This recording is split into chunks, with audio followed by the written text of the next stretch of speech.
is exciting to welcome 5 members out of the 28 of the Climate for Peace initiative. On stage, we have Mana Fourougi from UK, we have Petra Ksman from Slovenia, Aurélie Riem, and Muhammed Hassan. Please join me on the stage. Feel free to take a seat. And we have Kate Guy from the US. Thanks for joining us. So the biggest challenge of this session is that we have 34 minutes to present 5 projects, but our speakers are briefed. They will be really brief on what they're going to tell you. We have a question, and the point of the session is really to see what the lessons learned are on the ground. How do we actually confront the climate-induced security risks in the work that has been done already? How can we improve it? What can we learn? And what can we scale up, maybe? Mana, I would like to start with you. The project you work on is called Justice and Stability in the Sahel. You have the floor. Thank you so much. Thank you, Christina. And I'm very honored to be here in such eminent company to talk about the Justice and Stability in the Sahel program, also known as JAS. First of all, thank you so much for the invitation to take part in this very important conversation. JAS was designed in 2021 in an effort to contribute to tackling underlying drivers of conflict related to unequal access to natural resources. It is currently implemented in over 250 communities in the southern region of Mali, in Sikasso, Ségou, and Koulikoro. These regions are currently stable, but they are at high risk of conflict. The program is a partnership between Mercy Corps and the Malian organization AMED. Now, as the name shows, JAS started as a peace-building program, and it focused on inclusive land governance and access to justice. It contributes to strengthen local land commissions, or comités fonciers, and their legitimacy as a customary land justice mechanism, alongside and in synergy with formal justice mechanisms. The program also focuses on the inclusion of women, young people, and marginalized groups, including pastoralist communities and migrants. In Mali, most land is inherited under customary rules, and the prevailing mode of inheritance excludes these groups from land ownership and often from access to mediation mechanisms over land conflict. So the work with the Comité Foncier is combined with support to other community-level early warning and conflict resolution mechanisms to increase inclusivity and referrals to the Comité Foncier. So in the first year, JAS showed great results on conflict reduction, with 85% of disputes brought to the Comité Foncier resolved, and on the inclusion of women who are now represented in all of the Comité Fonciers covered by the program. Although there's much more to do on inclusion, this really shows the importance and the effectiveness of natural resource management mechanisms as an adaptation and a conflict prevention tool. We also partners take a territorial approach to coordination with national and international activities on disaster risk management, land governance, water, agriculture, and inclusion.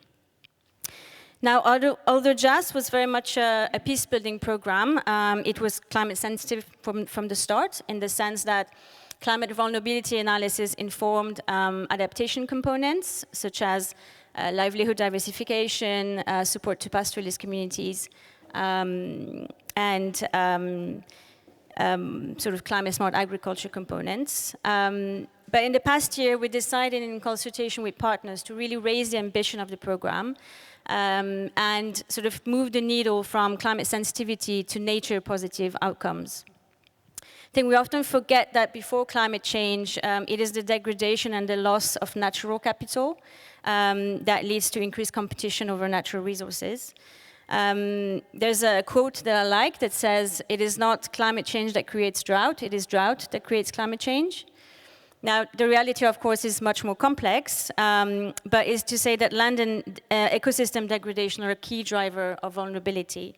in the region. They have an impact on soil erosion and soil fertility, but they also disrupt the water cycles and the absorptive capacity of the land, leading to cycles of droughts and floods and increasing food insecurity and displacement.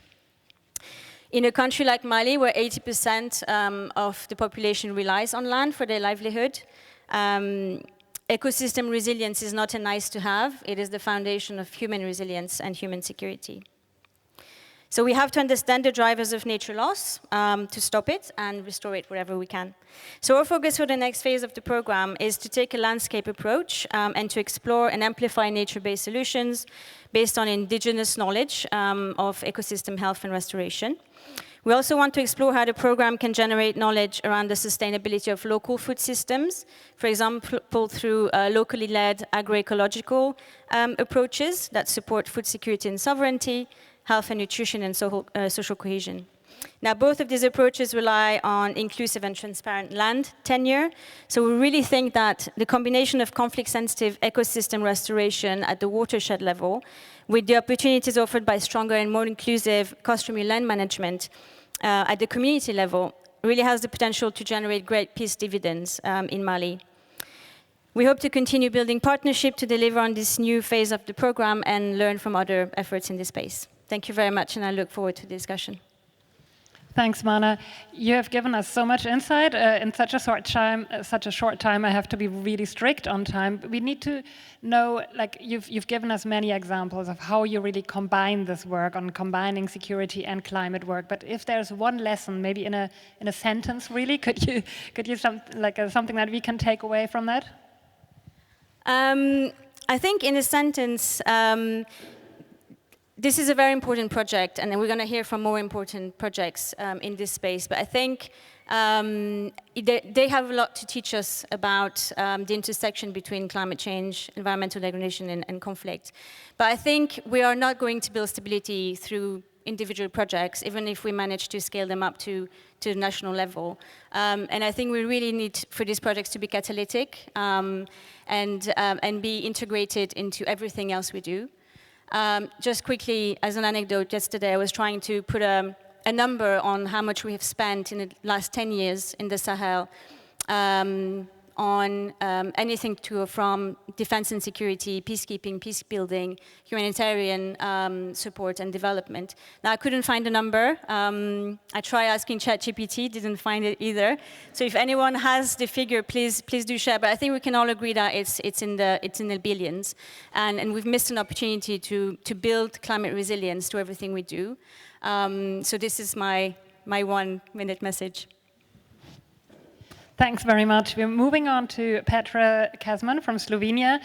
You're working on water, peace and security. The partnership, it takes place in Sudan, and we are looking forward to your insights. Thank you. Slovenia is very pleased to be part of the Climate for Peace community and draw on this wealth of good practices. Actually, I'm just coming from the Slovenian annual development conference, which concluded with a very similar message, that the triple humanitarian development and peace nexus isn't complete without adding this very strong climate component, and this is exactly this quadruple format on which also our project in Sudan works. It is carried out by 2 NGOs. This is very important to state, co-created by a Slovene NGO on one hand and a local Sudanese NGO on the other hand. It's been going on for 3 years and has just been prolonged for another 3 years. It is located in the region of South Darfur, very well known for extreme fragility, both security and climate-wise. Only 45% of population has access to drinking water. Needless to say, drought and unsustainable agricultural practices coupled with conflicts drive also alarming food insecurity. So the overarching mission of our project is to empower local communities at 3 levels: water security, food security, and conflict prevention. So the first pillar is a very classic WASH pillar, installing stations for pumping water, new distribution infrastructure, bringing water closer to communities, new sanitation facilities. Then the second pillar that targets food security, provides knowledge on sustainable agricultural practices, distributes seeds, focused on the climate resilient crops, obviously. There are also workshops encouraging literacy and entrepreneurship among local population. And then the third pillar, which is most relevant to our discussion, which is conflict prevention. I wish to stress that there are not only kind of social cohesion activities and workshops on skills that are necessary for conflict prevention, but the project has also set up a concrete community committee, conflict prevention committee, that is set up on equal basis, men, women, representatives from different communities. So it is really a very participatory process, and this for us is also a very important lesson to learn for its success. Speaking in a country who leads the way on the feminist foreign policy, I particularly wish to highlight the strong gender dimension of the project. As I mentioned, that women are really equally represented in all activities and in all committees. There are also a lot of awareness-raising campaigns and activities to prevent gender-based violence. WASH infrastructure is set up in a way that provides women with more intimacy. Women are also offered legal, medical, and psychosocial support in case of being victims. And I'm proud to say that gender equality and women empowerment is really a cross-cutting priority of our development cooperation, and we're proud to have new guidelines on that, with the objective of having gender equality anchored in at least 85% of our development cooperation projects by 2030. So this is maybe something that can be replicated. Thank you so much. You've basically answered my question already, but I think it's really great to hear that feminist foreign policy is not just about a nice add-on or something we have to do in addition, but it's actually key to success. And maybe you want to share an experience or something that we can copy in the way of, how to really implement that. Well, yes. Obviously, I already gave the examples in how women are included in this case, but like the three really important lessons that we learned from the project are beyond gender dimension, also the importance of a strong and flexible local partner.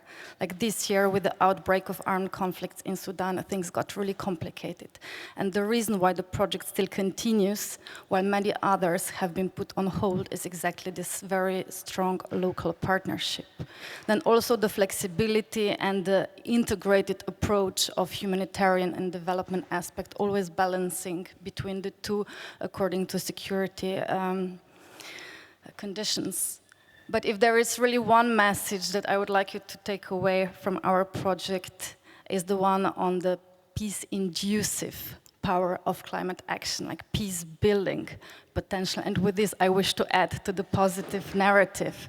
It is quite impressive how in such a heterogeneous community, with so many internally displaced people, refugees, returnees, different tribes, different ages, different backgrounds, men, women, like the project partners haven't experienced one single conflict. The project really contributed to social cohesion, and it is a very good case for this like really peace-building power of climate action. Thank you so much, and it fits very well to what we heard about making the vicious circle a positive cycle, actually. So thank you for the contribution. We will move on to Switzerland. Aurélie Riem is going to present the project on resilience of pastoral households. Thanks, Christina. Thank you for having Switzerland here.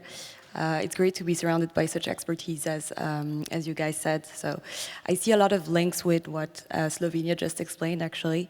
Our project happens in Burkina Faso, and it's called the Resilia, and it's a 12-year project. We're in the first phase of the project currently, and the objective is to strengthen the resilience of agro-pastoral and pastoralist communities.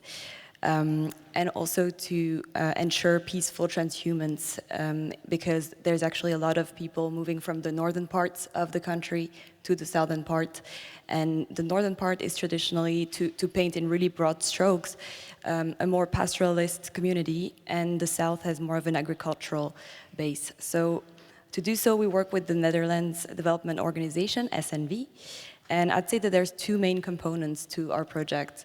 The first one is food assistance, and we also focus on women and youth in this context.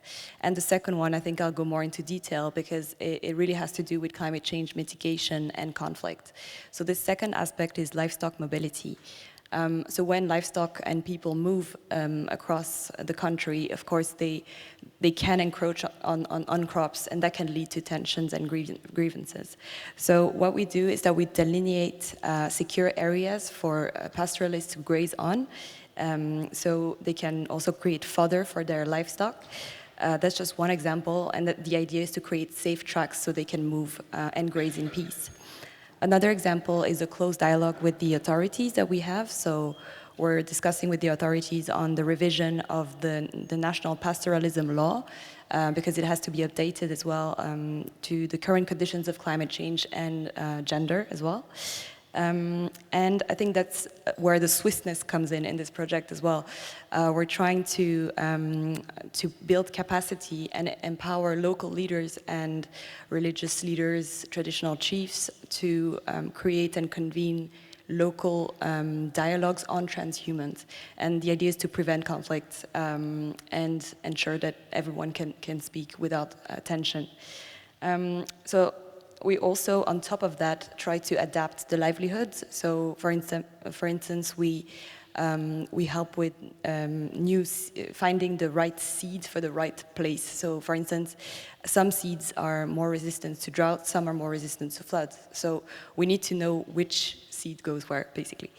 And to conclude, I think we've already seen some encouraging initial results since we started in 2020. It's a 12-year project, so we're still always going to revise and adapt every 4 years. And we've seen some better mobility of livestock and a slight reduction in conflict. But of course, there's so many factors involved. And just to also briefly mention, because you've mentioned the Security Council and several people mentioned the Security Council, this is just one thing that Switzerland does in terms of climate, peace and security. We're building on the efforts of Germany as well as an elected member and working together with current council members and hopefully incoming council members to focus on the security implications of climate change. Thanks a lot. That is very good to hear, Aurélie, and we hope we can support also through the group of friends, even though we are not a member at the moment. I would like to come back to the project because I think it's very specific that you have such a long time actually to also revise, maybe go back to what you've done earlier, maybe to mistakes really also. So I think Markus Hicken reminded us that it helps to be honest and to really talk about things that don't go well. So my question to you would also be, what are the biggest challenges? I mean, there can be institutional, but also, of course, in the region you are all working in, there can be political. What are the biggest challenges? How are you facing them? I would say that the security situation is definitely a challenge. So an example of how we're working, I just said, is that we trace boundaries of where pastoralists can go and safely graze for their cattle. And if there is a military operation or a conflict in place in these areas, we simply cannot access them. It's very practical. And our project partners told us that actually it's a kind of a win-win situation. If the pastoralist economy is developed, it also helps local people and it helps protect natural resources. So maybe there's some work to do in terms of advocacy to explain how how the communities can live together in the same space and share resources. I'd say another challenge is also the location. So I said that it was the south of the country, and that's also a place where several other countries border Burkina Faso. So the south is not only a place that can lead to tensions within communities, but also with other countries. So it's quite delicate. And in terms of administrative hurdles, etc., I think every country has those, and it's very difficult because we're trying to revise a national pastoral law, but putting it into practice and really moving forward we've seen some challenges doing that. But I'm sure that we'll make progress, and the next year is the moment where we're going to revise the project and maybe adapt it to the current conditions. Thank you. Thank you so much, Aurélie. We are moving on to Muhammed Hassan, and we thank you very much for saving our gender balance here up on the podium.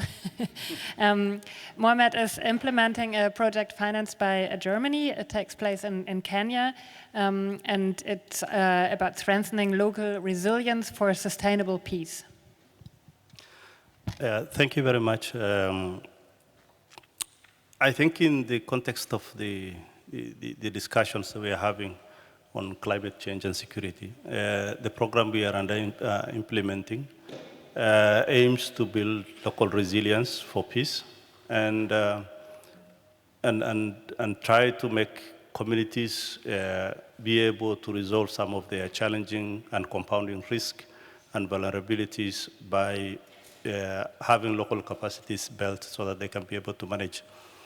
When you look at the global indicators of vulnerability, especially looking at one, food insecurity generally, we have about 260 million people who are, hungry.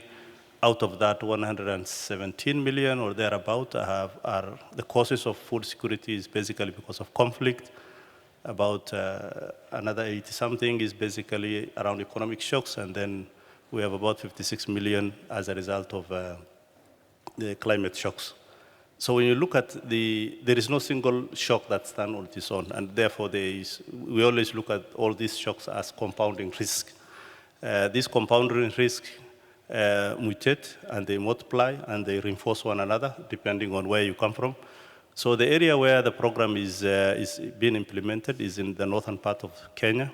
And basically, the northern part is drier, and it's a borderline region that, neighbors, Ethiopia, Somalia, Kenya, South Sudan, and Uganda. So it's mainly the 9 counties in northern Kenya.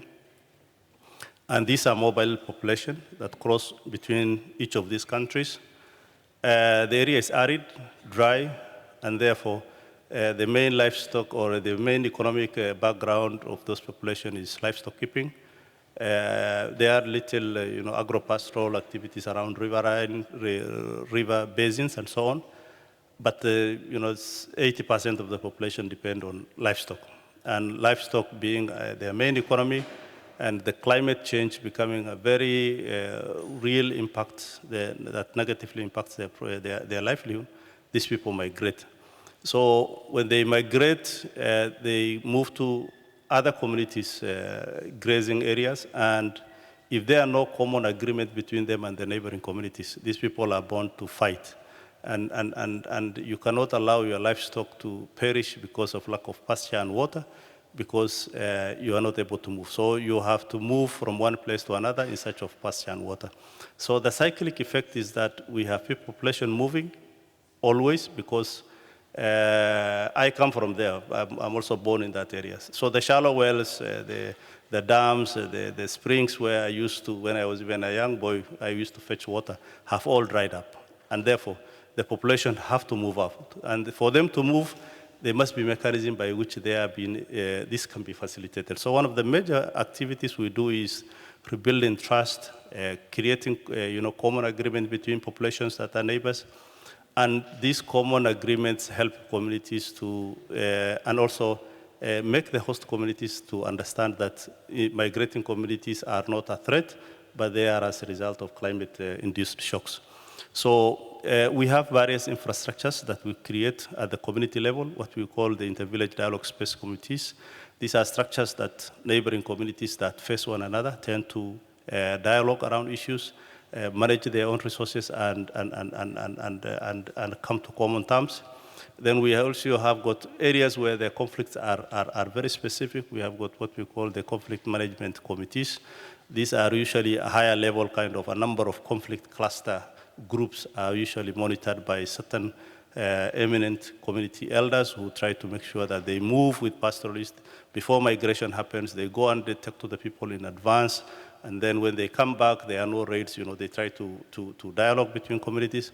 And at the institutional level, we usually have got what we call the Peace Actors Forum, where at the counties, we have all the civil society organizations, we brought them together, forming what we call the County Peace Actors Forum, where we have developmental organizations, climate institutions, relief institutions, all of us meeting together under the leadership of the county government and the national government. In Kenya, we have got both, there are certain functions that are devolved, there are certain functions that are held by the central government. So they're shared by the county commissioner and the county governor. So the structure we work with is chaired by those two offices so that responses are also coordinated. What we have learned in our programming is that increasing climate shock and various vulnerabilities that affect people can only be managed by partnership and by working collaboratively. And the only way we can do is that all CSOs, government and institutions must be in one table to make decisions together so that we can be able to direct the resources we have in certain direction.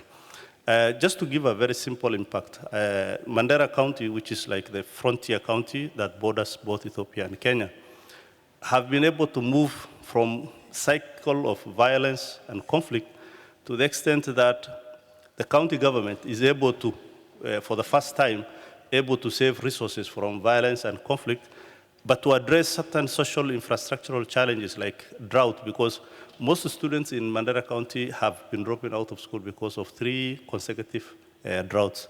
The county government is now able to ask all the students in secondary education to access free secondary education, basically because they're able to save resources that have used to be used in managing communities and in trying to respond to conflict and so on. So we are able to see very positive impact throughout the program. There is a smart climate program ongoing in Marsabit that has stalled for the last 4 years, basically because of conflict. We started the Marsabit program like a year and a half ago, and at the moment the program is able to pick up itself, and we're able to restart after 4 years of delay. This is basically because once peace is available, once we have peace, I think we will be able to manage climate change, food insecurity, climate shocks, and all that relates. And peace is a precursor, and we must be able to think outside the box to see, actually without the box, to see how we should be able to bring our heads together to address crisis. Thank you. Yeah, thank you, Muhammed. That's really something to take away. So you gave us your lessons learned already, and I think it's particularly interesting with your project, since with Interpeace you've been working for such a long time in the field, and now you have adapted, and I think that's really something that we can take away. And moving on to the US, Kate Guy, I also think most of you know that Climate for Peace has actually been built on a G7 declaration called the Climate, Environment, Peace and Security Declaration, which the foreign ministers of the G7 announced in May 2022. Then we built Climate for Peace to make it truly global, but it's great to have one of the founder nations here too. So welcome. You. And thanks to Germany and our Adelphi colleagues at BCSC always feels like a shot in the arm each fall, right when you need it in the lead up to COP. And it's even more so this year with so much peace and security work happening thanks to our UAE presidency. So as Christina said, I'm Kate Guy. I'm the senior advisor for climate security to John Kerry, our special presidential envoy for climate, and also manage all of our cross-cutting climate issues. And it's just so good to be here with so many impressive colleagues really seeing this work through on the ground. Within the US, of course, President Biden has made elevating climate change as a top national security threat really central to our foreign policy since coming into office. And this has led to a lot of work, like our Kenyan minister colleague told us to do today, to connect the dots across our government and across our interagency, and break down those silos between the defense, diplomatic, development communities to implement projects just like we've heard about. For example, just last week, I was with our US science agencies, our scientific experts, thinking about how to better apply science to climate security problems and generate new projects like these. Next week, some of my expert colleagues that are here with us will be hosting a simulation on how to sort of map climate threats against El Nino, particularly important as we understand sort of how these threats will materialize with El Nino in the next months and years. All of this, though, is really at the heart of one big central project, which is on the screen, the President's Emergency Plan for Adaptation and Resilience, what we call PREPARE. This is a flagship project announced by President Biden in 2021, and that we have really been getting up to speed in the past few years.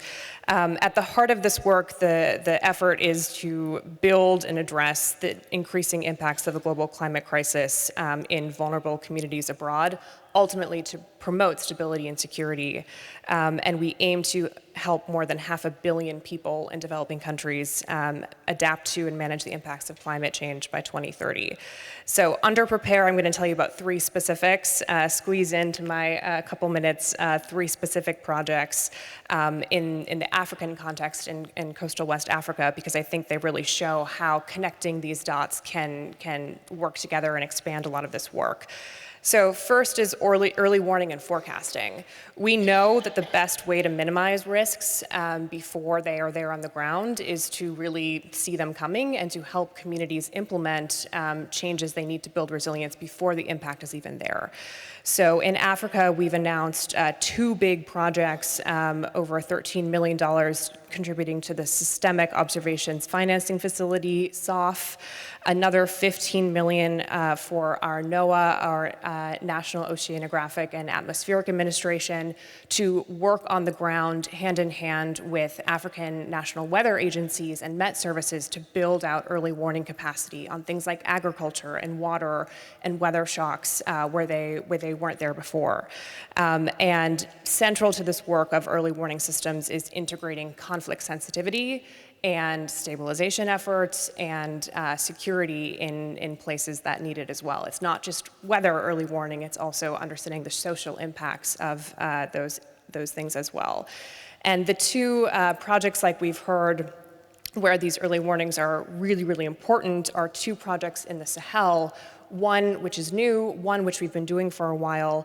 The first is under the U.S. Agency for International Development, USAID, in Niger. It's the Terres OV program, Land, Water, and Life in English, which aims to work with pastoral and herder communities to build together peace corridors that herders can use in increasingly dry parts of the region to the communities sort of come together and jointly mark where the animals can be protected and the herders can be protected in these corridors.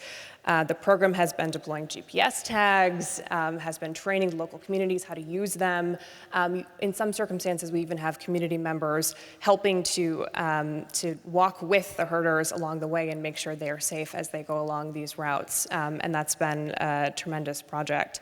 The new one that was just announced last year at COP is on the border with Niger, but on the Benin side, and that's through our Bureau of Conflict Stabilization at the U.S. Department of State. It's about building climate and conflict resilient communities in northern Benin.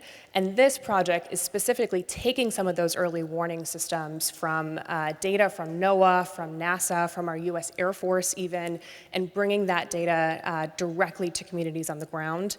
and working with women, youth, local leaders, and the local communities to understand, okay, if these are the forecasts that we have and the adverse rainfall shocks that might be coming and the prolonged drought that might be there, how does that sort of analyze together with local border crossing data, with shifts in migration patterns, with traditional drought methods as well? And what are the sort of cattle market prices and other agricultural inputs to this situation? And how can these all be data inputs to inform dialogue? And working with those communities on the ground to build resilience to places where we've seen sort of conflict scale up, unfortunately, in recent years. So I think I squeezed a lot in, but there's been a lot of work across our government, and really excited to learn more, particularly other work in the Sahel that it sounds like we should be really collaborating with together. So thank you. Yeah, thank you so much, Kate. You made it from the global level to the really local level, and you've squeezed in 3 projects in 3 minutes, so that was very impressive. And I think we'll have a chance to also talk on the projects and on the lessons learned during the day, of course. But there's maybe one last question. Maybe it's the most difficult one, but if you had a thing from all these activities and also from setting up the program, because also in the US it's pretty new, it's not as new as here, but do you have something that went wrong where you said, okay, we had to redo this, or we need another approach here? A mistake that we don't want to repeat? Sure. I mean, there's plenty that goes wrong. I think one that has really stuck with me is when we have those silos working in parallel and not talking to each other. So there was one instance where our Department of Defense was working with another country's Ministry of Defense and talking about climate with them. And us at the State Department were talking with that country's Ministry of Foreign Affairs and advancing one climate thing. And then our Conflict and Stabilization Bureau was talking with the stabilization, peacekeeping part of that government, and none of them were talking to each other, and we weren't talking to each other. And I'm glad that that communication is happening for sure, but I think we need to move beyond that point, and we need to have joined up conversations and joined up funding, as you talked about earlier. So in the US, we have actually tried to break down at multiple levels, have working groups across agencies and across bureaus that meet regularly, sometimes even weekly, to talk about what is happening in each of our portfolios on climate security, how are we joining up those dots, again, as we were charged to, and then more importantly, how are we building work together, building joined up early warning systems, joined up development programming, and bringing that all the places that need it. Thank you. It sure sounds the logic thing to do. But still, we have a lot of work ahead of us, and it's also a reason why we are here together from the different silos, so to say, to meet from different countries. And I thank all of you for presenting these projects, and I hope you'll have lots of opportunities to discuss these and other projects and approaches during coffee breaks, breakout sessions, and the whole day. Thank you very much.